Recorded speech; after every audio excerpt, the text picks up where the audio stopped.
అందరికీ నమస్కారం. Welcome to our channel VNR the travel. ఈరోజు మరొక అద్భుతమైనటువంటి దేవాలయాన్ని చూద్దాం. పురాణ ప్రాశస్త్యం కలిగినటువంటి ఈ క్షేత్రం చాలా విశిష్టమైంది. ఇది కాణిపాక వరసిద్ధి వినాయక స్వామి దేవాలయం. హైదరాబాద్ నుంచి సుమారు 574 కిలోమీటర్ల దూరంలో ఈ క్షేత్రం ఉంది. అలాగే చిత్తూరు నుంచి 12 కిలోమీటర్లు, తిరుపతి నుంచి 64 కిలోమీటర్ల దూరంలో ఉన్న క్షేత్రం ఎంతో మహాద్భుతమైంది. ఈ క్షేత్రం గురించి ఈ వీడియోలో చూద్దాం. గజాననం భూతగణాదిసేవితం కపిత్తజంభూఫలసారభక్షణం ఉమాసుతం శోక వినాశకారకం నమామి విఘ్నేశ్వర పాదపంకజం. కలౌ కపి వినాయకౌ, కలియుగంలో ఆ వినాయకుడు ప్రత్యక్ష ఆరాధనీయ దైవం. ముక్కోటి దేవతలున్నా కూడా విఘ్నేశ్వరుడి పూజ చేయకుండా మనం ఏ పూజ చేయం. అలాంటి దివ్యమైనటువంటి విఘ్నేశ్వరుడు స్వయంభువంగా వెలిసినటువంటి దివ్య క్షేత్రం ఈ కాణిపాక క్షేత్రం. ఎంతోమంది ఈ స్వామిని ఆరాధించి తరించారు. అలాగే పురాణ కాలం నుంచి ఈ క్షేత్రానికి మహత్యం ఉంది. అలాంటి ఈ దివ్యమైనటువంటి కాణిపాక క్షేత్రంలో మరి స్వామివారు స్వయంగా స్వయంభువంగా ఒక బావిలో వెలిసినట్టుగా మనకు స్థల పురాణం చెప్తుంది. ఇక ఈ స్వామివారి యొక్క దివ్యమైనటువంటి స్థల పురాణం గురించి మనం చూద్దాం. కాణిపాకం క్షేత్రం గురించి, స్థల పురాణం గురించి చూద్దాం. ఈ కాణిపాక క్షేత్రంలో చాలా దేవాలయాలు ఉన్నాయి. ఇక్కడ గోవిందరాజస్వామి దేవాలయం, అలాగే శివాలయం, పురాతనమైనటువంటి శివాలయం కూడా ఇక్కడ మనకు దర్శనమిస్తుంది. స్థల పురాణం గురించి తీసుకుంటే పూర్వము ఇక్కడ 3 అన్నదమ్ములు ఉండేవారు. ఒకరు చెవిటి, ఒకరు గుడ్డి, ఒకరు మూగ. ఈ 3 అన్నదమ్ములు కూడా విశేషంగా వ్యవసాయం చేస్తూ జీవిస్తూ ఉండేవాళ్ళు. ఇక్కడ నిరంతరము ఈ 3 కూడా వారి పని వారు చేసుకుంటూ, వారి పొలంలో పంట వారు పండించుకుంటూ బాగా సుఖంగా జీవించేవాళ్ళు. 3 అవిటి వాళ్ళైనప్పటికీ కూడా ఎక్కడా కూడా ఎవరిని యాచించకుండా శ్రమతో బతుకుతూ ఉండేవారు. ఒకసారి ఈ కాణిపాక క్షేత్రం చుట్టుపక్కల కరువు రావడంతో నీటి ఎద్దడి ఏర్పడింది. అప్పుడు పంటలు పండించడానికి ఈ 3 అన్నదమ్ములు కూడా ఒక నూతిని తవ్వి ఆ నూతిలోంచి నీళ్లు పారిస్తూ ఉండేవారు.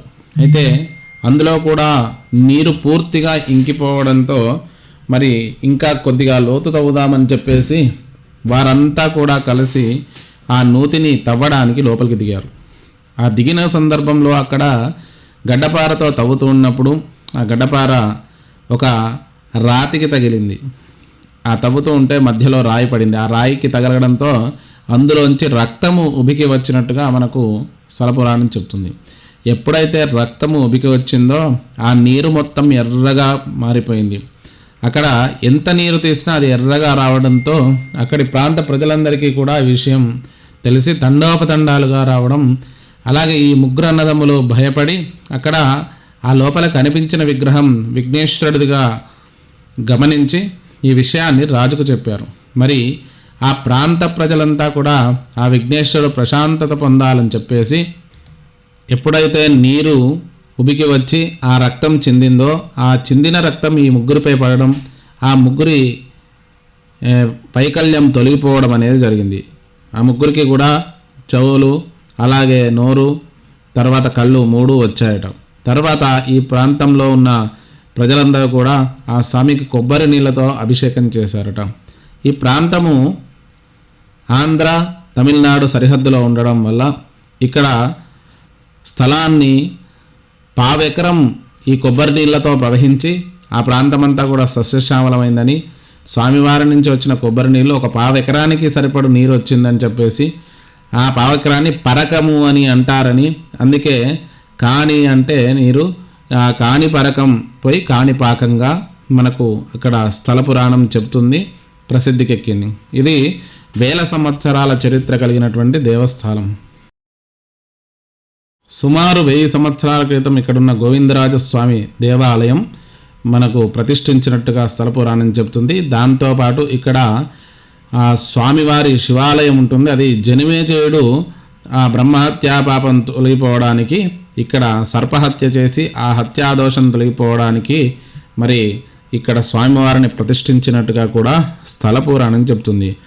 ఈ కాణిపాక క్షేత్రానికి దగ్గరలో బాహుదా నది ఉన్నట్టుగా మనకు స్థల పురాణం చెప్తుంది. ఈ బాహుదా నది వరదల వల్లనే ఈ ప్రస్తుతం ఉన్న విఘ్నేశ్వరుడు మునిగిపోవడం, తర్వాత కాలాంతరంలో ఈ ముగ్గురు అన్నదమ్ములకు కనిపించి తర్వాత ఇక్కడ దేవాలయ నిర్మాణం జరగడం జరిగింది. అయితే ఇక్కడ మరో అద్భుతమైనటువంటి విషయం ఏంటంటే ఇక్కడ స్వామివారి యొక్క విగ్రహం పెరుగుతూ ఉంటుంది అనేది మనకు స్థల పురాణంలో ఇక్కడ స్వామివారి దగ్గర ఉన్న అర్చకులే మనకు ప్రత్యక్షంగా చెప్తారు.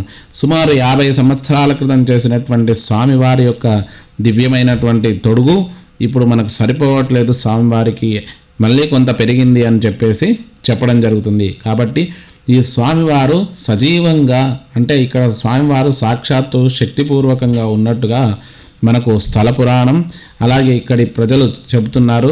మరి ఈ దివ్యమైనటువంటి కాణిపాక క్షేత్రం అనేది మహత్తరమైంది. అలాగే ఇంకొక విషయం గమనిస్తే ఇక్కడ చుట్టుపక్కల ప్రాంతాల వారికి ఒక నమ్మకం ఉంది. ఈ స్వామివారి దగ్గర ఎవరైతే ప్రమాణం చేస్తారో వారికి ఆ ప్రమాణం తప్పడం అనేది జరగదు. ఈ ప్రమాణం చేసిన వారు తప్పకుండా ఒకవేళ తప్పితే వారికి శిక్ష పడుతుంది అనేది ఇక్కడ ప్రాంత ప్రజల నమ్మకం. ఇక్కడ 16వ 17వ శతాబ్దంలో కొంతమంది రాచరిక వ్యవస్థ ఉన్నప్పుడు ఇక్కడి వారందరూ కూడా ఈ స్వామివారి దగ్గరికి తీసుకొచ్చి ప్రమాణం చేపించి నిజ నిర్ధారణ చేసేవారు అని మనకు ఇక్కడి ప్రాంత ప్రజలు చెప్తారు. అలాగే ఈ స్వామివారి దగ్గర ఎవరైనా కోరికలతో తనకు నచ్చింది వదిలేయడం అనేది కూడా మనకు ఈ స్థల పురాణంలో మనకు చెప్పడం జరుగుతుంది. మహాద్భుతమైనటువంటిది ఈ కాణిపాక క్షేత్రం. మరి ఈ స్థల పురాణం విన్నాక, దాని మహత్యం తెలుసుకున్నాక ఆ స్వామివారి క్షేత్రాన్ని కూడా దర్శిద్దాం రండి. ఎంతో విశాలంగా నిర్మించినటువంటి, నూతనంగా నిర్మించిన ఈ దేవాలయం ఎంతో అద్భుతంగా ఉంటుంది. అలాగే ఈ దేవాలయం ద్రవిడ సాంప్రదాయ రీతిలో స్వామివారికి విశేషంగా గర్భాలయ, అంతరాలయ, ముఖమండపాలతో సహా సాలహారం కూడా నిర్మించారు.